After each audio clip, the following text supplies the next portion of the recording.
नमस्कार दोस्तों, स्वागत है आपका हमारे YouTube channel Tiwari ji educational में। जैसा कि मैंने आपको बताया था कि हम आज अपने जो यूनिट 2 है, जलवायु परिवर्तन या भेद्यता, या फिर इसे हम क्लाइमेट चेंज टू वल्नरेबिलिटी, जो बहुत ही इंपॉर्टेंट चैप्टर है, बहुत ही इंपॉर्टेंट यूनिट है परीक्षा की दृष्टि से। अगर हम देखें यूट्यूब पर तो इसके मटेरियल बहुत कम अवेलेबल हैं, तो ये पहली वीडियो मेरे ख्याल से हो सकती है जिससे आपको यूट्यूब पर जो भेद्यता के बारे में आपको बता सके। तो आई होप आपको हमारी वीडियो पसंद आएगी। अगर पसंद आए तो अभी ही लाइक कर दें भाई, क्योंकि मेहनत कर रहे हैं तो कुछ ना कुछ रिवॉर्ड भी मिलना चाहिए। लाइक कर दें, शेयर ज़रूर करें, सब्सक्राइब भी हमारे चैनल को ज़रूर कर दें ताकि जो भी इन्फॉर्मेशन हो सबसे पहले आप तक पहुंच जाए। तो चलिए स्टार्ट करते हैं जलवायु परिवर्तन व भेद्यता को। यूनिट 2 है climate change vulnerability and adaptation का। अगर भेद्यता की बात करें तो भेद्यता क्या है, सबसे पहले भेद्यता को समझना बहुत ही इंपॉर्टेंट है। जो वल्नरेबिलिटी है वो क्या है? तो वल्नरेबिलिटी किसी भी समुदाय, व्यवस्था या संपत्ति की ऐसी परिस्थिति है जो इसे खतरे के हानिकारक प्रभावों के लिए संवेदनशील बनाती है। यानी कि भेद्यता इज इक्वल टू पॉसिबिलिटी। ठीक है, पॉसिबिलिटी, संभावना किस चीज़ की? खतरे की। ठीक है, ये भेद्यता बेसिकली पोटेंशियल है। जैसे हम हैज़ार्ड को देखते हैं ना, हैज़ार्ड क्या है? कोई आपदा नहीं है, आपदा आने से पहले की परिस्थिति जिसमें किसी का नुकसान नहीं हो रहा है। ठीक है, कोई जान माल की हानि नहीं हो रही, जान की हानि नहीं हो रही उसमें। कोई ऐसे प्रदेश में कोई आपदा घट रही है जैसे अंटार्कटिका में ग्लेशियर मेल्टिंग हो रही है या हिमपात हो रहा है, किस पे प्रभाव पड़ने वाला है? वहाँ कोई रहता ही नहीं है, तो उसका कोई प्रभाव नहीं पड़ता, वो आपदा नहीं है। लेकिन अगर वही हिमपात हमारे हिमालय रीजन में हो रहा है या फिर सिक्किम में हो रहा है जहाँ पर पॉपुलेशन रहती है, लोगों को जब नुकसान पहुँचता तो वो क्या है? आपदा। ऐसे ही भेद्यता क्या है कि कोई भी जो परिवर्तन जलवायु में हो रहा है, उस जलवायु के परिवर्तन से लोगों पर क्या क्या प्रभाव पड़ेगा और किन किन लोगों को ज़्यादा प्रभाव पड़ेगा, किन पर कम प्रभाव पड़ेगा। ठीक है, सबसे ज़्यादा संवेदनशील कौन होंगे? ठीक है, तो इसी से आप समझ सकते हैं कि भेद्यता जो है वो समुदाय और समय के हिसाब से बदल जाती है। ठीक है, कोई आदमी, मान लीजिए कोई आदमी है, अब जलवायु परिवर्तन हो रहा है। जैसे दिल्ली का एग्जांपल लेते हैं, दिल्ली में क्या है, रोज़ तापमान जो है वो 45 प्लस हो रहा है। अब कुछ लोग ऐसे होंगे जिन पर कोई इफेक्ट नहीं पड़ रहा इसका, जो एसी में मौज कर रहे हैं अपनी, जिनके यहाँ एसी लगे हुए हैं। अब ऐसे परिवार जो एसी का खर्चा भी नहीं उठा सकते, वो क्या है? अधिक संवेदनशील हैं जलवायु परिवर्तन के लिए। क्यों? क्योंकि जलवायु परिवर्तन का जो प्रभाव है ऐसे परिवारों पर अलग पड़ रहा है जो एयर कंडीशनर की सुविधा नहीं ले सकते, जबकि उन प्रभाव वो जो समुदाय है कम संवेदनशील है जिनके पास एसी, कूलर ये सब अवेलेबल है। ठीक है, तो आई होप आप भेद्यता को आसानी से इस एग्जाम्पल के थ्रू समझ गए होंगे। अगर साधारण शब्दों में कहें तो जो भेद्यता है यह सामाजिक, शारीरिक या आर्थिक रूप से नुकसान की संभावना है। ठीक है, नुकसान हो सकता है। अब नुकसान किसका ज़्यादा होगा, किसका कम, ये क्या है? भेद्यता, संवेदनशीलता। कौन सा समाज ज़्यादा संवेदनशील होगा, कौन सा समाज कम संवेदनशील होगा, ये क्या है? संवेदनशीलता या भेद्यता। अब अगर पेपर में आ जाए संवेदनशीलता तो कंफ्यूज नहीं होना, क्योंकि संवेदनशील और भेद्यता दोनों का अर्थ एक ही है। ठीक है, अब उदाहरण लेते हैं विषुवत रेखा के निकट। अगर हम ग्लोब पर देखें तो ये हमारा पूरा विश्व है, ये जो रेखा बीच वाली रेखा है, ये कौन सी रेखा है? विषुवत वृत्त। अब जो विषुवत रेखा है इसके निकट के क्षेत्र जैसे माली, नाइजर या अन्य अफ्रीकी जो देश हैं सबसे ज़्यादा संवेदनशील है। किस चीज़ के लिए? डिफॉरेस्टेशन के लिए, मरुस्थलीकरण के लिए। क्यों? क्योंकि ये जो प्रदेश हैं, ये जितने भी अफ्रीकी कॉन्टिनेंट के प्रदेश हैं, ये सब ऐसे प्रदेश हैं जहाँ सूरज की जो रोशनी है वो प्रत्यक्ष रूप से सीधी पड़ रही है। और जब सीधी पड़ रही है तो यहाँ गर्मी ज़्यादा होगी कि कम होगी? नॉर्मल सी बात है, सामान्य बात है कि यहाँ पे ज़्यादा ही होगी। जब ज़्यादा होगी तो क्या होगा? भूमि जो है वहाँ पे इवेपोरेशन ज़्यादा होगा, भूमि से जो वाष्पीकरण है जल का वो ज़्यादा होगा। जब वाष्पीकरण ज़्यादा होगा तो भूमि में नमी रहेगी नहीं, तो भूमि कैसी हो जाएगी? रेगिस्तानी, रेतीली भूमि हो जाएगी। ठीक है, तो जो विषुवत रेखा के निकट के जो राज्य हैं या देश हैं, वो देश अधिक संवेदनशील हैं ऐसे राज्यों से जो ध्रुव की तरफ हैं। ठीक है, क्यों? क्योंकि जलवायु परिवर्तन का प्रभाव ध्रुवीय क्षेत्रों पर कम पड़ेगा और इन क्षेत्रों पर अधिक, गर्मी यहाँ ज़्यादा बढ़ेगी। हालांकि जलवायु परिवर्तन पूरे विश्व में हो रहा है, ध्रुवीय प्रदेशों में भी हो रहा है और विषुवत रेखा के निकट के प्रदेशों में भी हो रहा है। किंतु सबसे ज़्यादा अधिक जो संवेदनशील जो देश हैं वो विषुवत रेखा के निकट वाले देश हैं। कोई भी राज्य जो समुद्र के निकट रहता है या फिर कोई भी ऐसा स्टेट या कंट्री जिसकी जो सीमा है वो जलीय स्रोत से लगती है, जैसे हम केरल देखें, तमिलनाडु देखें, चेन्नई देखें, अपना गुजरात देखें, महाराष्ट्र देखें, ये सब कौन से एरियाज़ हैं? कोस्टल एरियाज़, जिनकी जो सीमा है वो सागरों से लगती है। ठीक है, अब जो सागर के निकट के देश होंगे या राज्य होंगे वो क्या होंगे? अधिक संवेदनशील होंगे ऐसे आपदाओं से जो समुद्र से उत्पन्न हो सकती है, जैसे बाढ़। अब बाढ़ आएगी सबसे पहले कहाँ आएगी? समुद्र के निकट के क्षेत्र में। ठीक है, तो प्रभाव यहाँ पर ज़्यादा पड़ेगा। अब जो प्रदेश या जो इलाका समुद्र से दूर पर है उस पर उसका प्रभाव कम देखने में मिलेगा। ठीक है, चलिए हम भेद्यता के प्रकार डिस्कस करते हैं, टाइप्स ऑफ वल्नरेबिलिटीज़। जो हमारे सिलेबस में लगी है वो बेसिकली 3 ही भेद्यता लगी है। फिजिकल, भौतिक मतलब फिजिकल, इकोनॉमिक यानी कि आर्थिक सुभेद्यता, और सोशल वल्नरेबिलिटी यानी कि सामाजिक सुभेद्यता। सबसे पहले हम समझते हैं भौतिक सुभेद्यता का। भौतिक सुभेद्यता क्या है? फिजिकल वल्नरेबिलिटी क्या है? देखिए, भौतिक सुभेद्यता यानी कि फिजिकल वल्नरेबिलिटी का मतलब है किसी भी खतरे का प्रत्यक्ष जोखिम, यानी कि डायरेक्ट जो इम्पैक्ट है किसी भी खतरे का, वो क्या है? भौतिक सुभेद्यता यानी कि फिजिकल वल्नरेबिलिटी। ठीक है, अब यह जलवायु परिवर्तन का सामना करने के लिए निर्मित पर्यावरण जैसे घरों, पुलों, सड़कों, अस्पतालों व अन्य सुविधाओं का वर्णन करता है। निर्मित पर्यावरण, बिल्ड एनवायरनमेंट, ऐसी चीज़ें जो हम अपने वातावरण में बना रहे हैं। ठीक है, जो चीज़ें मूर्त चीज़ें हैं जिन्हें हम देख सकते हैं, वो किसका पार्ट है? भौतिक सुभेद्यता का। जैसे घरों की बात करें अगर हम, तो अगर जलवायु परिवर्तन हो रहा है तो ऐसा समाज या ऐसे लोग जो सड़कों किनारे रहते हैं, रैन बसेरों में रहते हैं या फिर फ्लाईओवर्स के नीचे रहते हैं, तो ऐसे परिवार जो हैं वो अधिक संवेदनशील होंगे जलवायु परिवर्तन के लिए उन परिवारों को बजाय जो राजमहलों में रहते हैं, घरों में रहते हैं। ठीक है, सड़कें, अस्पताल, अब ऐसे लोग जिनके पास अस्पताल जाने तक के पैसे नहीं हैं, सरकारी अस्पताल आजकल इतने दूर दूर होते हैं कि कुछ लोग नहीं जा पाते हैं, वो बसों तक का किराया नहीं भर पाते, तो वो अस्पताल कहाँ से जा पाएंगे? तो ऐसे परिवार अधिक संवेदनशील होंगे, है ना। किसी भी एरिया की भौतिक सुवेद्यता जो है वो आपदाओं के स्रोत और उत्पत्ति के भौगोलिक स्थानों की निकटता पर निर्भर है। यानी कि कोई भी जो आपदा है वो किधर से इमर्ज हो रही है, उसके आसपास के क्षेत्र अधिक संवेदनशील होंगे। यानी कि कोई भी जो भौतिक सुभेद्यता है वो आपदा के स्रोत और उत्पन्न कहाँ से हो रहा है वो। ठीक है, एग्जाम्पल के लिए मान लीजिए ये हमारे भारत का नक्शा है। ठीक है, ये बना देता हूँ मैं।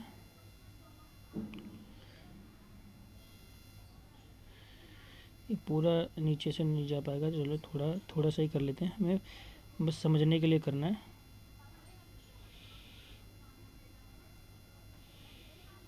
ठीक है, ये हमारे भारत का नक्शा। अब ये कौन से एरियाज़ हैं? ये ऐसे एरियाज़ हैं जो कोस्टल है, जिनसे हमारी सीमा जो है वो सागर से लग रही है। इधर अरब सागर आ जाएगा, इधर बंगाल की खाड़ी और नीचे हिंद महासागर। ठीक है, तो अब कोई सुनामी आती है, मान लीजिए इस तट पे कोई सुनामी आती है, ये महाराष्ट्र का जो एरिया है मुंबई, या फिर उड़ीसा का एग्जांपल लेते हैं, भुवनेश्वर का। यहाँ उड़ीसा में तट है, अब यहाँ पे क्या आ रही है? सुनामी। तो सुनामी का जो प्रभाव है किस पे ज़्यादा पड़ेगा? जाहिर सी बात है उड़ीसा के निकटतम इलाकों पे जो तटवर्ती हैं। तो यही है सुभेद्यता भौतिक, यानी कि भौतिक सुभेद्यता ऐसे स्थानों पर उत्पन्न होती है, ऐसे स्थानों पर अधिक पाई जाती है जो आपदा के निकटतम स्थित होते हैं। ठीक है, अब यहाँ पे आपदा क्यों आएगी भाई? अब जलवायु परिवर्तन के हिसाब से देखेंगे ना हम, तो मान लीजिए ग्लेशियर मेल्ट हो रहे हैं। ठीक है, जो हमारे हिमनद हैं, जो हमारे हिमानियाँ हैं, हिमानियाँ क्या हो रही है? पिघल रही हैं। किसकी वजह से? तापमान में वृद्धि के कारण। जब तापमान वृद्धि हो रही है, ग्लेशियर्स मेल्ट हो रहे हैं, तो मेल्ट होकर वो कहाँ जाएंगे? नदियों के थ्रू सागर में, महासागरों में। अब जब ये महासागरों में जाएंगे तो इनका लेवल क्या होगा? बढ़ेगा।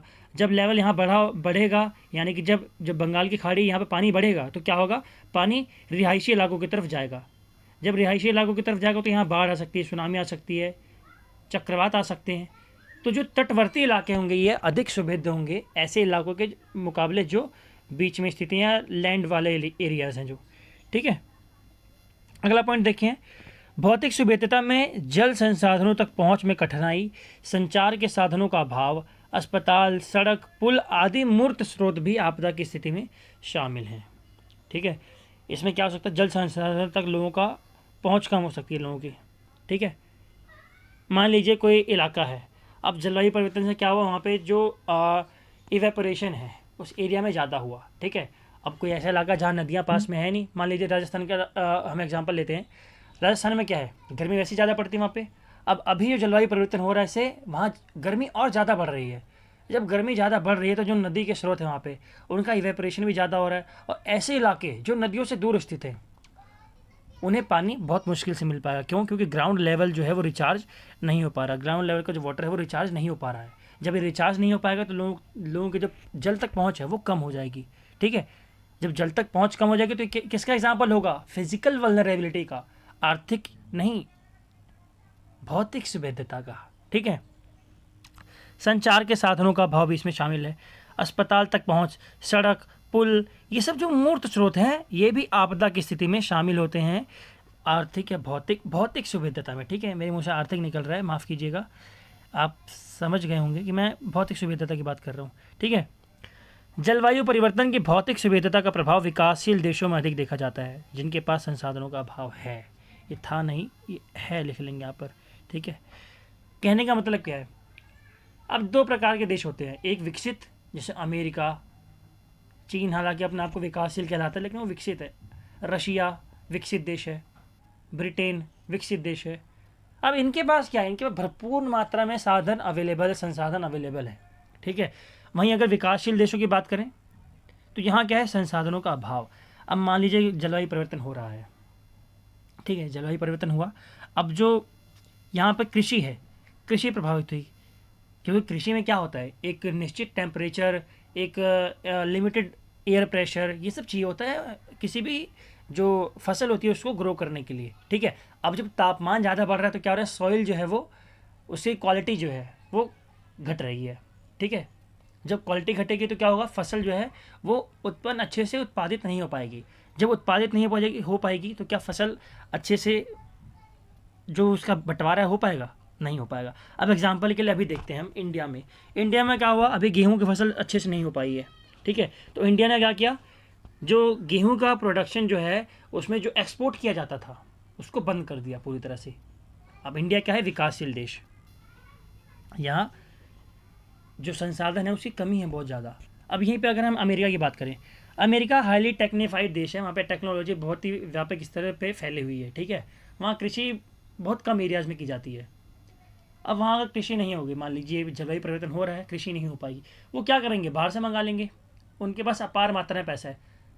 अब वहीं अफ्रीकी देशों की बात करें, अफ्रीकी देश कई ऐसे देश हैं जो बहुत ही ज़्यादा गरीब हैं, हाँ, भुखमरी, कुपोषण ये आम समस्या है, तो क्या वो देश सर्वाइव कर पाएंगे, नहीं कर पाएंगे, ठीक है। तो ये फिजिकल वल्नरेबिलिटी का बहुत ही अच्छा एग्जाम्पल है विकासशील देश और विकसित देशों के बीच में।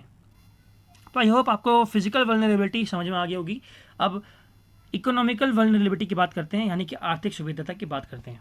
तो किसी भी समुदाय की आर्थिक सुभेद्यता उस समुदाय के लोगों की आर्थिक क्षमता पर निर्भर करता है, इकोनॉमिक कैपेबिलिटीज़ पर निर्भर करता है कि वहाँ के लोग कितने आर्थिक तौर पर सक्षम हैं, आर्थिक संसाधन उनके पास कितने मात्रा में अवेलेबल है, कितने नहीं हैं, ठीक है। किसी भी आपदा या संकट का प्रभाव उस क्षेत्र या समुदाय पर अधिक पड़ता है जो आर्थिक रूप से अधिक सक्षम नहीं होते। अब कोई ऐसा एरिया है, मान लीजिए अब इंडिया का एग्जांपल लेते हैं, इंडिया में कोई ऐसा एरिया है जो हाईली डेवलप्ड एरिया है, ठीक है, कोई कॉलोनी है या कोई सोसाइटी है जहाँ बहुत अमीर लोग रहते हैं। अब वहाँ क्या हुआ, जलवायु परिवर्तन हो रहा है, अब उन लोगों के पास क्या है, पैसा खूब है, वो 1 AC लगाएंगे, 2 AC लगाएंगे, 3 AC लगाएंगे, 4 लगाएंगे, काम नहीं चला 10 लगाएंगे AC। आप पंजाबी बाग में जाके देखें, हर घर में 10-10 AC लगे हुए हैं, बड़े बड़े घर, कोठियाँ हैं, घर नहीं है वो कोठियाँ हैं तो कोठियों में क्या है, 10-10 AC लगे हुए हैं आराम से, क्यों, पैसा है क्योंकि। अब वहीं आप किसी झोपड़ी का एग्जाम्पल लें, झुग्गी का एग्जाम्पल लें, 1 AC भी नहीं दिखेगा आपको वहाँ पे, क्यों, क्योंकि उन लोगों के पास क्या है, आर्थिक संसाधनों का अभाव है। तो ऐसे एरिया, ऐसे इलाके जो आर्थिक रूप से सक्षम नहीं है, उन पे जलवायु परिवर्तन का जो प्रभाव है वो अधिक पड़ेगा, ठीक है। वो लोग ज़्यादा वल्नरेबल होंगे ऐसे इलाकों के मुकाबले जो डेवलप्ड हैं। जलवायु परिवर्तन का सबसे अधिक नुकसान उन लोगों को उठाना पड़ता है जो आर्थिक रूप से पिछड़े होते हैं और आवश्यक वस्तुओं संसाधनों से अभावग्रस्त रहते हैं। अब कई लोग ऐसे हैं जिनको नहाने के लिए पानी तक नहीं मिल पा रहा है। आप समझ सकते, गर्मी में नहाने के लिए पानी ना मिले। आप देख सकते हैं अपने आसपास ही देखेंगे, जब निकलेंगे गलियों में तो देखेंगे बहुत सारे लोग ऐसी सड़कों पर रहते हैं, कहीं भी सो जाएंगे, कहीं भी लेट जाएंगे, कहीं भी खाना बना देंगे वो। अब आप देखिए ये रजौरी गार्डन के नीचे जो फ्लाईओवर के नीचे जो एरिया है, वहाँ पे क्या होता है, आप रात में जाए देखेंगे वहाँ पे बहुत सारे लोग रहते हैं, सोते हैं वहीं पर गैस चूल्हे रखे होते हैं, वहीं बनाते हैं खाना, आराम से वहीं खाते हैं। अब देखेंगे उनको कई बहुत मतलब कहना नहीं चाहिए, वो देखने में बहुत गंदे लगते हैं। क्यों? क्योंकि नहाते नहीं बड़े दिन तक। क्यों? उनकी गलती नहीं है, उनके पास संसाधनों का अभाव है। उनके पास संसाधन है ही नहीं जिसका प्रयोग वो कर पाए। तो जो आर्थिक रूप से पिछड़े जो लोग हैं उन पे जलवायु परिवर्तन का प्रभाव ज़्यादा पड़ेगा, क्योंकि उनके पास पैसा ही नहीं है सर्वाइव करने के लिए। अमीरों को क्या है, वो तो बड़े बड़े महलों में बैठेंगे, होटलों में जाके खाना खाएंगे, बड़े बड़े रेस्टोरेंट्स में। वो लोग बेचारे छोटे छोटे ढाबों का खाना भी नहीं खा पाते हैं। क्यों? पैसों का अभाव है, आर्थिक रूप से सक्षम नहीं है। ठीक है। जलवायु परिवर्तन से आर्थिक रूप से अधिक संवेदनशील विकासशील देश रहते हैं। अब देखिए, जहाँ भी संवेदनशीलता की बात आएगी वहाँ विकासशील देश इस पोजीशन में आएंगे और विकसित देश इस पोजीशन पे। क्यों? क्योंकि विकासशील देश क्या हैं, अभी डेवलप कर रहे हैं, हो नहीं पाए हैं। क्यों? क्योंकि विकसित देशों ने उनको इतना निचोड़ा था, इतना निचोड़ा था कि वो बेचारे ग्रो ही नहीं कर पाए हैं। ठीक है। विकासशील देशों में क्या है, जनसंख्या बहुत ज़्यादा है। अब भारत का एग्जांपल ले लो, 137 करोड़ 36 करोड़, तो सिर्फ अभी सेंसस तो हुआ ही नहीं इस साल, इस बार का सेंसस तो हुआ ही नहीं है। अभी जब होगा तब देखना जनसंख्या पूरी विस्फोट होगा जनसंख्या का। जनसंख्या बड़े तेज़ी से बढ़ रही है। आप अफ्रीकन कंट्रीज़ में देखें, बड़े पैमाने पर जनसंख्या है। अब जब ज़्यादा जनसंख्या होगी, लोगों के पास रोज़गार नहीं होगा, काम नहीं होगा, गरीबी होगी, क्या होगा, गरीबी फैलेगी, भूखमरी का शिकार होंगे लोग, कुपोषण का शिकार होंगे। अब एग्जाम्पल के सूडान को ले लें।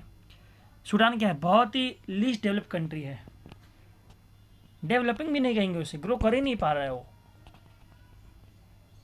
वहाँ की गवर्नमेंट भी ऐसी है, गवर्नमेंट के पास खुद पैसा नहीं है। ज़्यादातर अफ्रीकन कंट्रीज़ क्या हैं, लीस्ट डेवलप कंट्रीज़ हैं, वहाँ विकास हो ही नहीं पा रहा है। अब जब ऐसे देश जो विकास नहीं कर पा रहे, जिनके पास पैसा ही अवेलेबल नहीं है, वो जाहिर सी बात है ज़्यादा संवेदनशील होंगे जलवायु परिवर्तन के प्रति। अब यहाँ के आप लोगों को देखेंगे, यहाँ पर ज़्यादा आपको सबसे ज़्यादा काले लोग सूडान में देखने को मिलेंगे। क्यों? क्योंकि एक तो इनका जो लोकेशन है वो सीधी धूप पड़ती है वहाँ पे, सीधे विषुववृत्त के उस पर आते हैं। ऊपर से यहाँ आर्थिक संसाधनों का अभाव है। लोग क्या हैं, लोग ग्रो नहीं कर पा रहे हैं, लोग सर्वाइव नहीं कर पा रहे हैं जलवायु परिवर्तन के प्रति। अगला देखते हैं, हिमालय श्रृंखला में सम्मिलित राज्य जैसे हिमाचल प्रदेश, उत्तराखंड, ये सब क्या है, यहाँ पे सदैव भूस्खलन की समस्या से ग्रसित रहते हैं यहाँ पर। ठीक है। यहाँ हमेशा भूस्खलन, लैंडस्लाइड जो है वो कभी ना कभी आपको देखने मिल ही जाएगी। आप जब टीवी खोलेंगे ज़्यादातर आपको कहाँ लैंडस्लाइड देखने को मिलेगी, हिमालयन रीजन में। ठीक है। जिस कारण क्या होता है, इन्हें लघु कृषि विकास व सामान्य औद्योगिक विकास की समस्या देखी जाती है। जब औद्योगिक विकास नहीं हो पाता, जब जो खेती है वो ढंग से नहीं हो पाती, तो क्या होती है, इन लोगों को आर्थिक रूप से समस्या का सामना ज़्यादा करना पड़ता है। अब कोई किसान परिवार है, अब वो किसान परिवार किस पे निर्भर है, खेती पर। जो खेती होगी, उसकी जो उपज होगी वो उसी को बेचेगा, उसी को खाएगा। लेकिन अब किसी साल उसकी उपज नहीं हो पाई। अब उसका काम क्या था, वो काम क्या कर रहा था, किस रोजगार में लगा था, कृषि में। वो कोई और काम भी नहीं कर रहा था। अब जब उपज ही नहीं हुई तो ना वो बेच पाएगा, ना उसके पास खाने के लिए होगा। अब वो क्या करेगा, उधार लेगा, कर्जा लेगा। तो क्या है, आर्थिक संवेदनशीलता। क्यों? अब जब जलवायु परिवर्तन होगा, ये जलवायु परिवर्तन जब भी अपना प्रभाव डालेगा तो सबसे ज़्यादा किस पर प्रभाव पड़ेगा, ऐसे लोगों पर, है ना।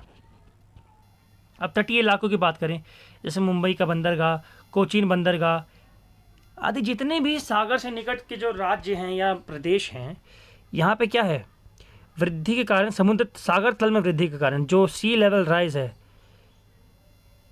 सी लेवल राइज, इसके कारण क्या हो रहा है, ये लोग अधिक संवेदनशील हो रहे हैं आर्थिक संसाधनों के प्रति। क्योंकि इनका अधिकतर पैसा कहाँ जा रहा है, इन्हीं सब चीज़ों पर, इन्हीं सब को टैकल करने में। ठीक है, चलिए अब देखते हैं एस्पेक्ट्स ऑफ इकोनॉमिक वल्नरेबिलिटी, यानी कि आर्थिक जो सुभेद्यता है, संवेदनशीलता है, उसके कुछ आयामों पर नजर डालते हैं अपनी। तो सबसे पहले अगर हम बात करें एस्पेक्ट की, तो वो होगा कृषि आधारित नुकसान, यानी कि एग्रीकल्चर रिलेटेड लॉसेस। कैसे? लाइव स्टॉक को खतरा होगा, क्रॉप्स को नुकसान होगा, फिशरीज़ को नुकसान होगा।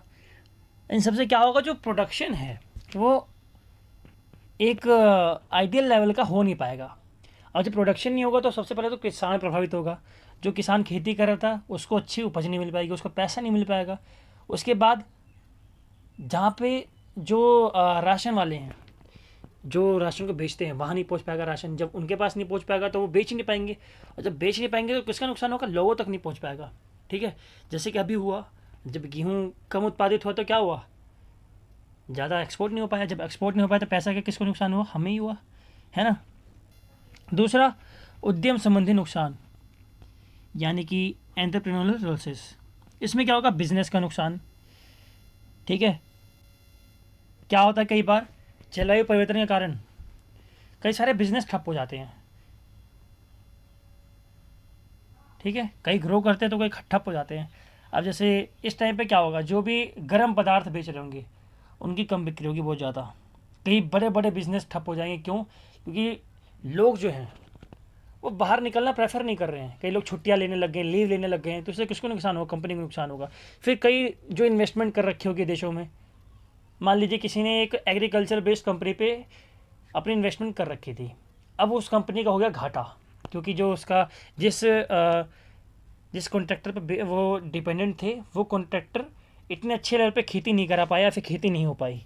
अब लॉस किसको हुआ, इन्वेस्टर को भी हुआ और कंपनी को भी हुआ। ठीक है, फिर टेक्निकल लॉसेस, तकनीकी नुकसान, कैपिटल का, सर्विस का। ठीक है, फिर क्षमता खो देना। अब कई लोग क्या हो जाते हैं, कई लोग जब जलवायु परिवर्तन होता है तो क्या होता है, कई बार स्कूल बंद हो जाते हैं, कॉलेज बंद हो जाते हैं। और जब ये चीज़ें बंद हो जाती है तो क्या होता है, एजुकेशन का लॉस, हेल्थ सुविधाओं का लॉस, स्किल्स का लॉस। ये चीज़ें क्या है, ये भले ही अभी हमें करनी पड़ रही है, लेकिन ये लार्ज लेवल पर अर्निंग का सोर्स है हमारी। जब लोग पढ़ नहीं पाएंगे तो कमाएंगे क्या, है ना। खैर वो अलग बात है, बिज़नेस खोल लेंगे वो एक्सेप्शनल केसेस है। बिज़नेस खोलने के लिए भी भाई स्किल चाहिए, जब स्किल ही नहीं होगी तो क्या कर पाओगे आप। इसके बाद जीविक उत्पादन का नुकसान, एमएसएमईज, स्मॉल वेंडर्स, इन सबको क्या होगा, लॉस होगा। ठीक है, चलिए अब सामाजिक भेद्यता यानी कि सोशल वल्नरेबिलिटी की बात करते हैं। सामाजिक भेद्यता क्या है? सामाजिक भेद्यता से तात्पर्य है लोगों, संगठनों और समाज की क्षमता करने की शक्ति। ठीक है, उनके अंदर कितनी कैपेबिलिटी है समाज के अंदर जलवायु परिवर्तन को झेलने की। कौन सा समाज ज़्यादा प्रभावित हो, कौन सा समाज कम प्रभावित होगा, यह समाज के कल्याण से जुड़ा है। ठीक है, अब कई बार क्या होता है, जलवायु परिवर्तन के कारण जो पॉलिसीज़ हैं वो ढंग से इम्प्लीमेंट नहीं हो पाती हैं, लोगों तक पहुंच नहीं पाती हैं।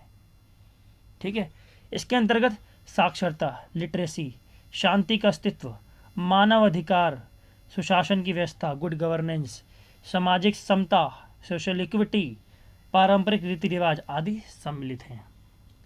सामाजिक वल्नरेबिलिटी क्या है? लोग अपने सामाजिक जो रीति रिवाज हैं उनसे दूर होना स्टार्ट हो जाते हैं। ठीक है, एक गुड गवर्नेंस की जो पॉलिसी है वो ढंग से चल नहीं पाती है, साक्षरता दर गिरने लगती है, जो पीस है वो स्टेब्लिश नहीं हो पाती। क्यों? क्योंकि एक जो मेंटल स्ट्रेस है वो समाज में व्याप्त हो जाता है। अब जलवायु परिवर्तन से क्या होता है, लोग परेशान होने लगते हैं, गर्मी से लोग घुटने लगते हैं, ये सब किसी के और ले जाता है हमें, स्ट्रेस की तरफ, मेंटल स्ट्रेस की तरफ। लोगों का जो मानसिक विकास है, बौद्धिक विकास, वो ढंग से नहीं हो पा रहा। ठीक है, चिड़चिड़ापन आना, ये सब आम समस्याएं हैं जलवायु परिवर्तन के कारण। उदाहरण के लिए कोविड-19 ने व्यापक स्तर पर समाज को प्रभावित किया। कोविड-19 ने क्या किया, पूरे 2 साल नौकरी खा गए लोगों की, लोगों को छीना। जब किसी के फैमिली में, किसी परिवार का जब आदमी लॉस हुआ ना उसका, तो मानसिक रूप से प्रताड़ित हुआ, सामाजिक रूप से प्रताड़ित हुआ। अब कोई मान लीजिए 5 लोगों की फैमिली थी या 6 लोगों की फैमिली थी, 11 लोगों की फैमिली थी, उसमें एक कमाने वाला आदमी था। जब उस आदमी की डेथ हो गई ना, तो ये पूरा परिवार जो है समाज में पिछड़ गया। अब इन लोगों को क्या करना पड़ रहा है? पहले यही लोग अपनी ऐशो आराम की ज़िंदगी जी रहे थे, अब क्या करना पड़ रहा है? मजदूरी। अब इनका जीवन किस में बीत रहा है? मजबूरी में बीत रहा है। वैश्विक ताप वृद्धि के कारण स्कूल कॉलेज बंद हो रहे हैं, जिससे समाज में क्या, करोड़ों छात्र प्रभावित हो रहे हैं इससे। छात्र पढ़ने नहीं जा पा रहे हैं, स्कूल नहीं जा पा रहे, कॉलेज नहीं जा पा रहे हैं। क्या हम एक आदर्श समाज की स्थापना कर पा रहे हैं? नहीं। किस कारण से? जलवायु परिवर्तन के कारण से।